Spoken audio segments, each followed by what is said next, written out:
All right, so we're trying to factor this. So the first thing we need to do is get everything over to one side. So this 36 is lonely over here. It needs to go over here. So I just subtract both sides by 36, and I end up with negative 36 over here and a 0 over here. So now this looks like the other ones that we've seen. Now remember, normally when we would multiply out two binomials, or those two parentheses, we'd have 7x squared, and then remember we're going to have like plus or minus something, minus 36. So this negative 19x actually came from two different numbers that we added together. So we have to figure out what are those two numbers, okay? So we're going to use the box method, or the area model, however we want to call it. So we're going to draw our box.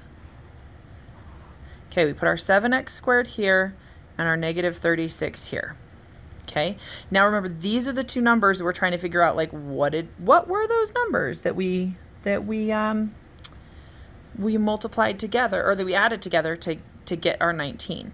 So we know that they have to add to negative 19x. Okay, and they also have to multiply. Now remember, they have to multiply to the same as what these multiply to. And so if you multiply these out, you actually get negative 252 x squared. Okay, well, that's a weird number, so it's really hard to kind of start thinking about like what are the factors of 252. So I divided it by like 2. It didn't work. I divided it by 12. I got 12 and 21. That didn't work. So a lot of times I just start listing, right? So you can start, with the simplest one, 252 and 1. Okay, that doesn't work. So what about 2? Well, that would be, let's see, goes into 25, 12 times, and then 12 6 times. Is that 126? Okay, obviously that's not going to work. Then you just start asking yourself, does it divide by 3? Does it divide by 4? Does it divide by 5?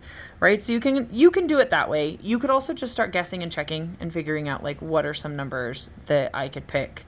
One thing you could think about is some divisibility rules. If you look at this, when you add this together, 2 plus 5 plus 2, you actually get 9. And so remember, when we add the digits together, they equal 9, it is divisible by 9. So like I was checking these and I ended up with 9 and 28. And so that ends up being the numbers that we need, because if this 28 is negative, then negative 28 plus 9 would give us 19. Okay, so that's what we needed. And of course, remember, these are always going to be an x, right? This is going to be like 28x and 9x, right? Because that's where we're going to get that x squared when we multiply. So one of these numbers was negative 28x. And remember, it doesn't really matter which side of the box, like where we put it in the box. So I'm going to put the negative 28x there and the 9x here. And then I have to start figuring out like what goes where. Well, to get to 7, the only options I have are 7 and 1. So one of these has to be a 7x and one has to be a 1x. Well, if I put the 7x here, I'm in trouble because I can't multiply anything by 7x to get to 9x. So I know the 7x has to go here. Okay, so this has got to be 1x, right? So then I do 7x times x would give me 7x squared. So what do I need to multiply 7x by to get to 28? Negative 28x, well, that would be a negative 4. Okay, and then what do I need to multiply x by to get to 9x? Well, that would be a 9. And then I just check to make sure that works. Does negative 4 times positive 9 equal negative 36? It does. Okay, so these are my factors. So remember, we get 7x plus 9 times x minus 4. So this is if you were just factoring it. Now, I'm not sure if you're supposed to factor this one or if you're supposed to solve it. So we are going to solve it because I had an equal sign in the beginning. And because I had an equal sign in the beginning, it tells me that we're probably actually going to solve like what makes this true. So we factor it and we're like, okay, now what? Because remember, all I'm doing when I factor is I'm just rewriting. This is one way that this equation can be dressed, and this is a different way. It's just two different ways of dressing themselves. They are still the same equation, right? Whether we do it this way or this way, it's the same exact thing, okay?